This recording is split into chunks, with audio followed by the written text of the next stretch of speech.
આપણો દ્વારિકા વાળો હવ સાંભળી ચૂક્યો છે. બોલો, એનો રેકોર્ડ હજી કોઈ તોડી શક્યો છે? તો આપણે એના ભગત એકાદ તો સાંભળવા તૈયારી રાખીએ. આ તો સંસાર દેવાનો જ છે. ભગવાન 100 ગાળો સાંભળી ત્યાં સુધી દાંત કાઢતા રહ્યા, પણ અતિ સર્વત્ર બરજે. જ્યારે અતિ થઈ ગઈ ત્યારે ભગવાને ચક્કર છોડ્યું. ભલે શિષપાલનું માથું કપાણું, પણ શિષપાલની આત્મા ઠાકોરજીમાં સમાઈ ગઈ. એ દુષ્ટને બહુ આમ આશ્ચર્ય લાગ્યું કે આ દુષ્ટની મુક્તિ કેમ? આ તો નરકે જવું જોઈએ. તો નારદજીને પૂછે છે કે નારદજી આમ કેમ થયું?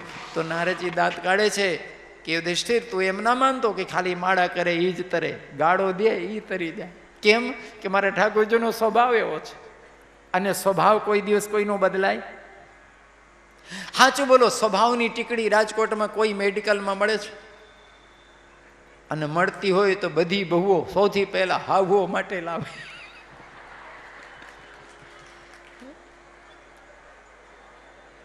ભગવાનનો સ્વભાવ છે, ભગવાન તારે જ, મારે નહીં. ગોપે કામાદ ભયાદ કંસો દ્વેષા ચેદ યાદો ન પા સંબંધાદ પ્રશ્ન સ્નાદ્યુએમ. જો ગોપીઓ જુદા ભાવે ઠાકોરજીને માનતી હતી, તરી ગઈ. કંસ જુદી રીતે સંબંધ બાંધીને બેઠો, શિશુપાલ જુદી રીતે સંબંધ, પણ જે ભગવાનની સંબંધે જોડાણા એ બધાનો બેડો પાર થયો. તસ્માત કેન ઉપાયને મનઃ કૃષ્ણમ નિવેશેત. તસ્માત સર્વાત્માના રાજન હરિ સર્વત્ર સર્વદા શ્રોતવ્ય કીર્તવ્યશ્ચ સ્મર્તવ્યો ભગવાન રણામ. કોઈ પણ રીતે તમને જો પગે લાગવાનું ન ગમતું હોય તો રોજ મંદિર જઈને ભગવાનને ગાડા ગાડી કરીને આવજો, પણ જચો. કોક દી તેડી લેશે કે આ તોફાની છોકરો, તેડી લેશે, માવતર છે. જો ગંદો છોકરો કોઈ દે એની માને ખરાબ લાગતો નથી, લાગે? હજી બાપો નો તેડે. જો છોકરો લુગડો બગાડે, મળમૂત્ર કરે ને, તો બાપાને જોજો, બે હાથ પકડી આમ ટીંગાડીને બૂમ પાડે, દોડ દોડ જોઈને બગાડી. વીછી પકડી હોય ચીપિયાથી એમ પકડીને ઉભો રહે. પણ એની મમ્મી દોડીને આવે, લઈ જઈને નવડાવી ધોડાવીને સરસ લુગડા પહેરાવીને લઈ આવે, ત્યાં પાછો દોડે, લઈ લઈ લે. તે હમણાં કેમ વીછી જેમ પકડ્યું હતું? જોજો, એની માનું મોડું કોઈ દી વાંકું ન થાય. છોકરાએ કપડા બગાડ્યા હોય તો છોકરો રડતો આવે તો મીઠડો લાગે, હસતો આવે તો ક્યારેક ક્યારેક છોકરો ઝઘડે, મમ્મી સાથે જબરો ઝઘડો કરે, જે હાથમાં આવે મારે, પણ તોય માં દાંત કાઢે કે આ બહુ તોફાની પાક્યો છે. કોઈ દી નારાજ થાવ? આમ આ બધા રાક્ષસો એટલે મારા ઠાકોરજીના તોફાની દીકરાઓ. નારદજી મહારાજ કહે છે, કોઈ પણ ઉપાય મારા ઠાકુર સાથે જોડાયેલા રહેજો, તરી જશો. શિશુપાલે તર્યો છે, હિરણ્યકશ્યપે તર્યો છે, રાવણે તર્યો છે. આ ભગવાનનો કારુણિક સ્વભાવ છે. તમારા સ્વભાવ પ્રમાણે તમે ભક્તિ કરજો. રાજસી ભક્તિ, તામસી ભક્તિ, સાત્વિકી સ્વભાવ ક્યાં જાય બાપ? આપણો સ્વભાવ સુધરે એવો નથી. જેવા હો એવા, એવા રે અમે, એવા રે તમે, જેવા કહો અમે તેવા રે. યુધિષ્ઠિર કહે છે, મને પ્રહલાદની વાર્તા સંભળાવો. બહુ આશ્ચર્ય થાય છે. બહુ ચમત્કારી ઘટના પ્રહલાદની. ઘણા લોકો કહે છે કાલ્પનિક વાર્તા છે, પણ જ્યારે જ્યારે કાલ્પનિક વાર્તા કહી ત્યારે ત્યારે સુખદેવજી ઉલ્લેખ કર્યો છે. જેમ પુરંદર રાજાની વાર્તા આવી, મેં છોડી દીધી છે સમય અભાવે, તો સુખદેવજી કહે છે કે આ દૃષ્ટાંત છે, પણ પ્રહલાદ ચરિત્ર દૃષ્ટાંત નથી. મુલતાન શહેરમાં હિરણ્યકશ્યપની રાજધાની એ પાકિસ્તાનમાં જતું રહ્યું છે. ત્યાં પ્રહલાદનો જન્મ થયો. અને હિરણ્યકશ્યપની બહેન હોલિકા દેવીનો વરદાન હતો કે તું અગ્નિમાં નહીં બળે. પ્રહલાદ કોઈ રીતે મર્યો નહીં. ઝેર પાયું, પાણીમાં ડૂબાડ્યું, ડુંગરા ઉપરથી ફેંકી દીધું, હાથી પગ નીચે કચડીને ન મર્યો. તો હોલિકા કહે છે કે હું અગ્નિમાં નહીં બળું, આને બાળી નાખું. લાકડાના મોટા ઢગલામાં પકડીને બેસી ગઈ. ચારે બાજુથી રાક્ષસે હળગાયું, પણ હોલિકા બળી ગઈ. લોકો પૂછે છે કે માતાજીનું વરદાન હતું કે તું નહીં બળે, તો કેમ બળી ગઈ? માતાજીને લાયસન્સ આપ્યું હતું પોતાના રક્ષણ માટે, પણ જ્યારે લાયસન્સનો ખોટો ઉપયોગ કર્યો તો લાયસન્સ કેન્સલ થઈ ગયું. કોઈ પણ સિદ્ધિ, કોઈ પણ પરમાત્માની શક્તિનો દુરુપયોગ કરશો, 1 મિનિટમાં સિદ્ધિ જતી રહેશે. યાદ રાખજો. ભગવાનના કોપમાં હોલિકા સળગી ગઈ, પ્રહલાદને ફોલ્લાય ન પડ્યા. અને તે દિવસ ભક્તોએ ઓછો ઉચવ્યો કે બાપ આવી પ્રચંડ આગમાં ભક્ત બચ્યો. આ ભગવાનની લીલા જો. લોકો મીઠાઈઓ વેચી, અબીર ગુલાલ ઉડાડ્યા. એ વખતે રાક્ષસોને ખબર પડી કે ભગતડાઓ રાજી થયા છે, અમારા ફોઈબા મળી ગયા. એટલે હવે રાજાની બેન એટલે આખા ગામની ફોઈબા. તે રાક્ષસો દારૂ પીને નીકળ્યા ને જે કાદો કીચડ ફેંકવા માંડ્યા તો લોકો દરવાજા બંધ કરીને અંદર થઈ ગયા. આજ સુધી હોળી બંને બાજુથી ઉજવાય. ભક્ત લોકો મીઠાઈ વેચે ને અબીર ગુલાલ ઉડાય, અને ફોઈના ભત્રીજાઓ દારૂ પીને નીકળે કાદો કીચડ લઈને. રાજકોટમાં ભત્રીજાઓ નહીં હોય, પણ ઘણા ગામમાં મેં જોયા છે એટલે કહું છું. હા, હવે બોલો, કાલ્પનિક વાર્તાથી કોઈ દિવસ દુનિયામાં ક્યાં તહેવાર ઉજવાણું? જો પ્રહલાદની વાર્તા કાલ્પનિક હોત તો હોળીનો તહેવાર લાખો વર્ષથી ભારત ભૂમિ ઉજવે છે. ખોટું નથી, પણ અદ્ભુત લીલા ભગવાનની વાત. પ્રહલાદ હિરણ્યકશ્યપ 36,000 વર્ષની તપસ્યા કરે છે કે હું મરું નહીં, એ મરી જાય છે. અને પ્રહલાદ 100 બચાવમાં કંઈ કરતો નથી બાપ, અને બચી જાય છે. બહુ જિંદગીના બહુ સુંદર સૂત્રો છે. પણ ક્ષમા કરજો, ઓહ હું માફી માંગુ, 15 મિનિટ વધારે થઈ ગઈ. બસ નરસિંહ ભગવાનનું પ્રાગટ કરીને બાણી વિરામ આપું. પછી આપણે ગુરુદેવશ્રીના આશીર્વચન સાંભળવા છે. આશીર્વચન સાંભળ્યા પછી અડધી પોણી કલાકની કેસેટ છે મોટા ગુરુદેવ ભગવાન શ્રીની.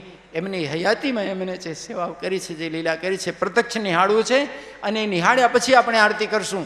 જો ઘરના કામ ધંધા રોજના છે, અને અહીં ગુરુદેવ અને ઠાકોરજીનો પ્રસાદ છે, તમે શું કામ ચિંતા કરો છો? તો આજે એક જ્ઞાનસ છે, અને ગુરુદેવ ભગવાનના દર્શન થાય. તો ભગવાન પ્રહલાદને બચાવવા માટે કેવી અદ્ભુત લીલા કરી કે જ્યારે હિરણ્યકશ્યપ પોતે તલવાર લઈને ઊભો રહી ગયો કે ક્યાં છે તારો પરમાત્મા જે તને બચાવે છે? પ્રહલાદ કહે છે સર્વત્ર છે પિતાશ્રી, ક્રોધ ના કરો તમે, સર્વત્ર. તો ક્વાસિત સર્વત્ર કસ્માત સ્તંભેન દર્શેત, બધે છે તો થાંભલામાં કેમ દેખાતો નથી? પ્રહલાદ કહે છે પિતાજી મોતિયો નથી આવ્યો ને, મયા તું દર્શતે અત્ર આ રહ્યા. અને એકદમ ક્રોધમાં આવીને હિરણ્યકશ્યપ જા મુક્કો વાળીને દોડ્યો અને સ્તંભમાં માર્યું. સ્તંભ ફાટવાની સાથે ભગવાન નરસિંહ રૂપે પ્રગટ્યા. બોલે નરસિંહ ભગવાન કે જય, આનંદ કંદ ભગવાન કે જય. ભગવાન નરસિંહની પ્રાગટની આરતી તો પછી કરશું, પણ અત્યારે પહેલા આપણે ગુરુદેવ શ્રીના. હા, એક ખાસ યાદ રાખજો, આવતીકાલે આપણે ભગવાન કૃષ્ણ જન્મોત્સવ ઉજવવાનું છે. આવતીકાલે ગોકુળ પહોંચવાનું છે, અને એમાં પુરુષોત્તમ માસ ગુરુદેવની સન્નિધિમાં. આવતીકાલે તો ગોકુળીઓ થશે રાજકોટ. પણ ભાઈ જગ્યાની થોડી વ્યવસ્થા કરજો, કાલે નહીં હમાય લોકો લગભગ. અને બધા ધીરજ રાખીને, બહુ ધક્કા મૂકી ના કરતા, કારણ કે જાજી સંખ્યામાં ધક્કા મૂકીમાં કોઈક વૃદ્ધ કોઈ વડીલને કંઈ વાગી જાય. આપણે બધા એકબીજાને હાચવશું. આવતીકાલે સાંજે 5:30 લગભગ હું કોશિશ કરીશ કૃષ્ણ જન્મ 5:30 થી 6, 6:30 સુધી આનંદથી ઉજવશું. તો ધૂમધામથી આવતીકાલે. આજે અત્યારે ગુરુદેવના આશીર્વાદ લઈ આશીર્વચન સાંભળ્યા પછી આપણે મોટા ગુરુદેવ શ્રીના દર્શન કરીએ કેસેટમાં, અને પછી નરસિંહ ભગવાનની આરતી કરીએ. સદગુરુદેવ કી જય. પરમ પૂજ્ય સદગુરુદેવ ભગવાનના શ્રી ચરણોમાં વંદન. મંચસ્થ સંત વૃંદના શ્રી ચરણોમાં વંદન. અત્રે ઉપસ્થિત દરેક ગુરુ ભાઈ બહેનોને મારા પ્રણામ. જય સિયારામ. અત્યારે આપણે જે જાહેરાત કરવા જઈ રહ્યા છીએ એ પુસ્તક છે મારા ગુરુદેવ. મારા ગુરુદેવ જે પુસ્તકની આપણી માસિક પત્રિકા છે, જે આશ્રમ દ્વારા, સદગુરુ સદન આશ્રમ દ્વારા પ્રકાશિત થાય છે. આપણામાં કહેવાય છે કે એક ઘડી આધી ઘડી આધી મેં પુની આદ, તુલસી સંગત સાધકે ઘટે કોટી અપરાધ. પરમ પૂજ્ય સદગુરુદેવ ભગવાન જ્યારે ખૂબ જ મોટા કાર્ય કરેલા, પણ પ્રસિદ્ધિ ક્યારેય મેળવવાના પ્રયત્ન નહીં કરેલા. પૂજ્ય ગુરુદેવે ઓરિસ્સા, બિહાર, લંકા જ્યાં જ્યાં બી કાર્ય કર્યા છે, પણ ક્યારેય પોતાની પ્રસિદ્ધિ માટેનો પ્રયાસ કર્યો નથી, અને પ્રસિદ્ધિથી ખૂબ જ દૂર રહેવાના પ્રયત્ન કર્યા છે. તો આજે આપણે શા માટે આ પુસ્તક બહાર પાડી અને પ્રસિદ્ધિનો પ્રયાસ કરી છે, એવું કોઈને વિચાર પણ આવે કે તો બીજી સંસ્થાઓની જેમ પોતાના ગુરુદેવનો પ્રચાર કરવો કે બીજી સંસ્થાઓ કરે છે એવું કોઈ કાર્ય આપણે કરી છીએ, એવો કોઈ આનો હેતુ નથી. માત્ર હેતુ એવો છે આપણો કે આપણા ગુરુદેવના વિચારો આપણા પરિવારમાં લોકોના સુધી પહોંચે અને આ વસ્તુ આપણા ઘરમાં એક પુસ્તિકા સ્વરૂપે આવે, આ હેતુથી આપણે આ પુસ્તિકાનું જાહેરાત કરી છે. આપણા ગુરુદેવે એવા કાર્ય કર્યા છે. મહારાજશ્રી પણ એવું કહે છે આપણને કે એવું કહે છે કે કામ એવું કરો કે તમારું નામ થઈ જાય, નામ એવું કરો કે તમારું કામ થઈ જાય. પણ આપણા ગુરુદેવનું નામ અને કામ બે એવું છે કે જેને સ્મરણ કરવાથી આપણું કામ થઈ જાય છે. કે આપણા ગુરુદેવનું કોઈ પણ નામ આપણે લઈએ, દેશ વિદેશમાં ક્યાંય પણ પરમ પૂજ્ય સદગુરુદેવ શ્રી રણછોડદાસજી મહારાજના નામથી આપણે કોઈને આપણી ઓળખાણ આપી તો એ લોકો એમ કહે છે કે અમે આ નામથી પરિચિત છીએ. જ્યારે કોઈ દિવસ આ કાર્ય જ્યારે આપણે કર્યું હતું ગુરુદેવે, ત્યારે નહોતી વિડીયો, નહોતી પિક્ચર, નહોતા ટીવી કે નહોતા વોટ્સએપ, છતાં પણ ગુરુદેવનું કાર્ય દેશ વિદેશમાં પ્રસિદ્ધ થયેલું છે. માટે ક્યારે પણ એવો વિચાર ન કરવો કે આપણે આ કાર્ય કરી છીએ એ પ્રસિદ્ધિ હેતુથી કરી છીએ. પુસ્તિકા પણ કોઈ પ્રસિદ્ધિ હેતુ માટે કરી છે, પણ આપણા પરિવારમાં આ વિચારો કાયમ માટે રહે. એટલે એક નોમિનલ રકમથી માત્ર 300 રૂપિયા જેવી એક વાર્ષિક લવાજમથી આ પુસ્તિકા આપણે બહાર પાડી છે. તો દરેક ગુરુભાઈ બહેનોને એવી વિનંતી છે કે જેમને આ પુસ્તિકા માટે લવાજમ ભરી અને પોતાનું વાર્ષિક લવાજમ ભરી અને પોતાને આ પુસ્તિકા લેવાની ઈચ્છા હોય તો સદગુરુ સદન કાર્યાલય આપણી બાજુમાં જ આપણે એન્ટ્રન્સ ગેટ ઉપર રાખેલી છે. ત્યાં પૈસા ભરી અને પહોંચ મેળવી પોતાનું એડ્રેસ આપી અને આ પુસ્તિકા માટે નામ લખાવી શકે છે. જય શ્રી રામ. સદગુરુદેવ ભગવાનના શ્રી ચરણોમાં વંદન. સદગુરુદેવ કી જય. હવે આપને બધાને એક બહુ આનંદની વાત કરું. આપણે જે હોસ્પિટલનો સંકલ્પ થયો છે એમાં એક રૂમનો અંદાજિત ખર્ચ જે 9 લાખ રૂપિયા આંક્યા છે, એમાં પ્રથમ દાનદાતા એક આપણા આદરણીય ભાડવા દરબાર ન્યા તરફથી આપણા અહીં ભારતીબા બિરાજમાન છે, અમેરિકાથી સ્પેશિયલ કથા સાંભળવાયા છે. એક રૂમ મહારાજશ્રીના નામે એમને નોંધાયું છે. બોલે સદગુરુદેવ ભગવાન કી જય. શ્રી રામ. ધિયં સદા પરિભવં નમભીષ્ટદોહં તીર્થાસ્પદં શિવબિરંચિનુतं શરણ્યં દીર્પ્યાર્તિહં પ્રણતપાલભવાબ્ધિપૂतं વંદે મહાપુરુષતે ચરણારવિંદં त्यक्त्वा सुदुस्तयसुरेप्सितराजलक्ष्मी धर्मिष्ठ आर्यवचसा गदगादरण्यम्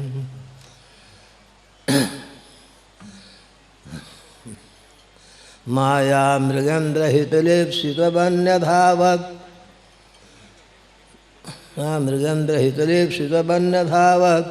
वन्दे महापुरुषते चरणारविन्दम् नारायणं नमस्कृत्य नरं चैव नरोत्तमं देवीं सरस्वतीं व्यासं ततो जयमुदीरयेत्। आनन्दमानन्दकरप्रसन्नं ज्ञानस्वरूपं निजभावयुक्तं योगीन्द्रमिढ्यं भवरोगवैद्यं श्री सद्गुरुं नित्यमहं नमामि। वाञ्छासिद्धतरुभ्यश्च कृपासिन्धुभ्यैव च पतितानां पावनेभ्यो वै वैष्णवेभ्यो नमो नमः।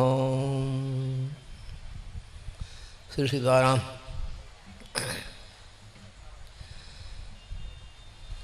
भगवत चरणानुरागी वड़भागी भक्तजनों, आप सब श्री सुंदरदास जी, श्याम सुंदरदास जी महाराज के मुखारविंद से पवित्र भागवत कथा का श्रवण कर रहे हैं। अतएव इस प्रकार की कथा अद्भुत दृष्टांतों से संयुक्त आने पवित्र कथा का श्रवण करके अपने जीवन को कृतार्थ करना प्रत्येक व्यक्ति का कर्तव्य होता है, सौभाग्य होता है। श्रीमद् भागवत में भगवान के 24 अवतारों का कथा वर्णन किया गया है।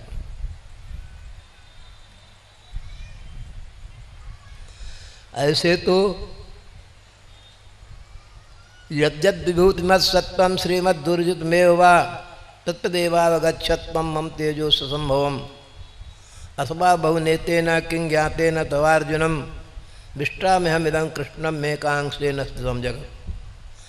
संपूर्ण जगत की प्राणी अणु अणु परमाणु में परमात्मा का निवास होता है। प्रत्येक का जन्म ईश्वर के शक्ति के द्वारा ही होता है, परंतु भगवान अनेकों हेतु से अनेकों प्रकार के अवतार लिया करते हैं।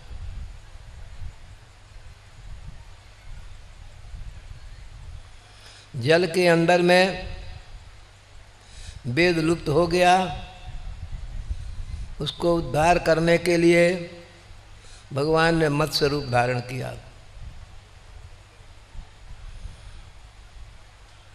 समुद्र मंथन के उपाय किया गया और सभी उपाय व्यर्थ हो गए। पर्वत जो है सो जिस पर्वत से मंथन किया जा रहा था वह पर्वत को देवता और दानवों ने मिल करके भी रोक नहीं सका, वह समुद्र में चला गया। देवता निराश हो गए, भगवान ने कच्छप का रूप धारण कर लिया और अपने पीठ पर उठा करके पर्वत को जल समुद्र में से ऊपर लाए।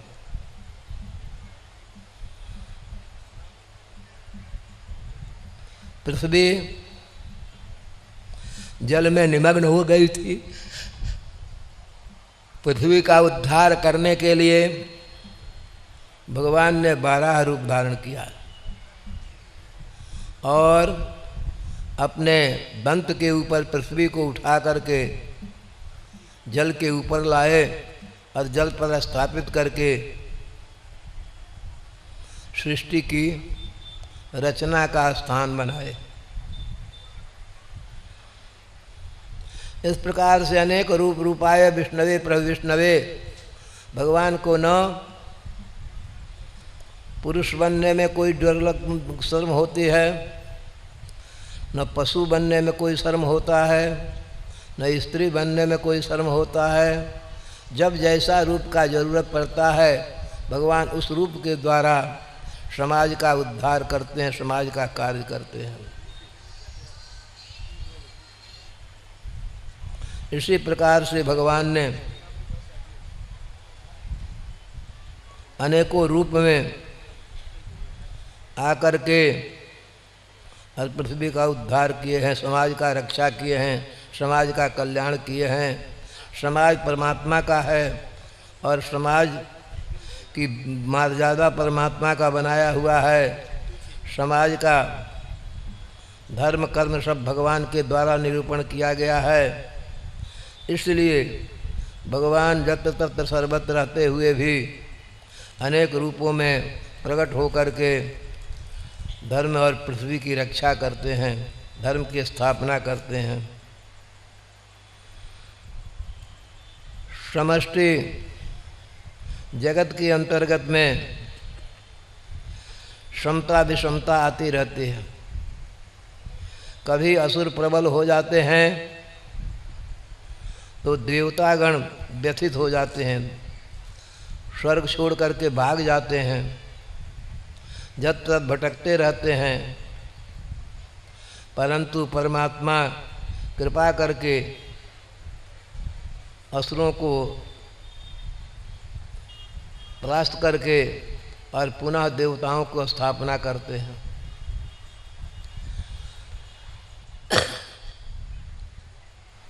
अतः भगवान अनेक रूपों में प्रकट होकर के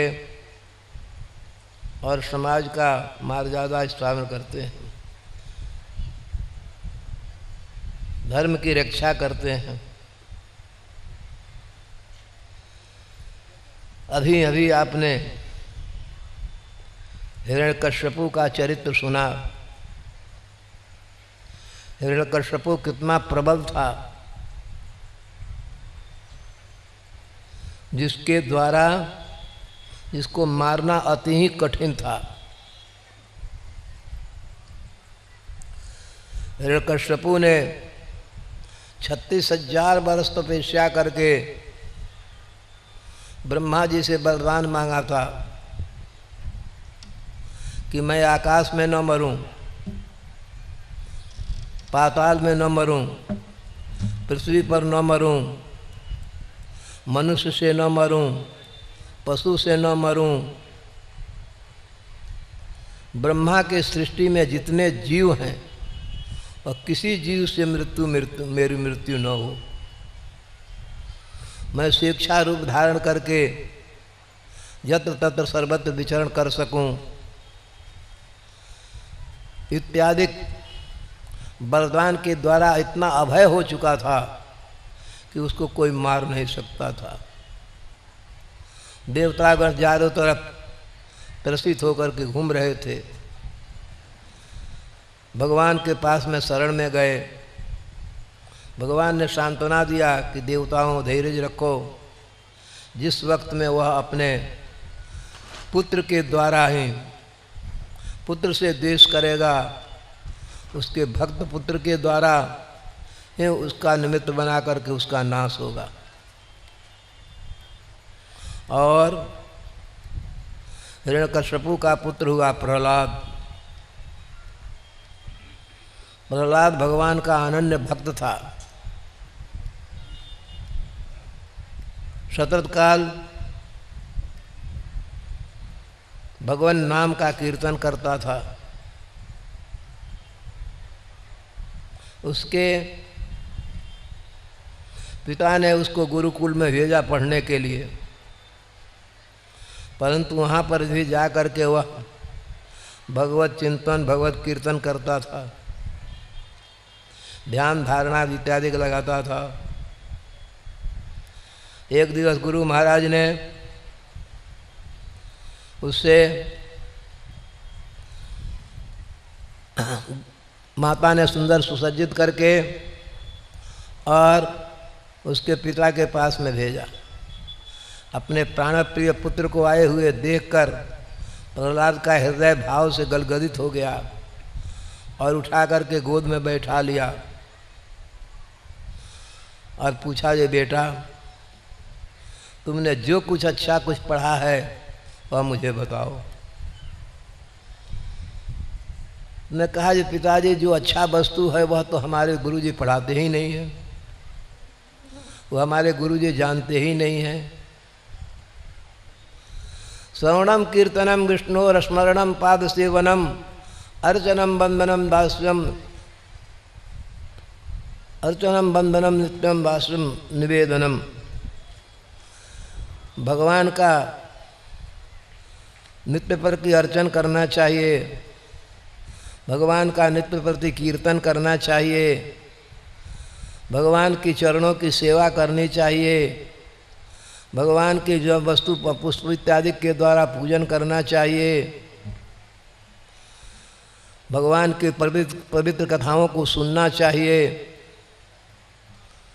यह सब श्रेयस्कर वस्तु है, सर्वश्रेष्ठ है, परंतु यह तो हमारे गुरु जी को आता ही नहीं। ये मुझे क्या पढ़ाएंगे। हिरण्यकश्यप सुनते ही आग जैसे क्रोध से आग जैसे जलने लगा और पुत्र को उठाकर पृथ्वी पर फेंक दिया।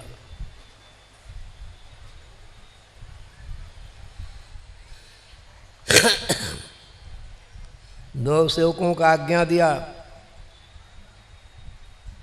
इसको जाकर जैसे बने वैसे मार डालो, यह मेरा पुत्र नहीं है, मेरा दुश्मन है। जिस विष्णु ने मेरे भाई को अनायास धोखा दे करके मार डाला है, उसी विष्णु का यह कीर्तन करता हमारे दुश्मन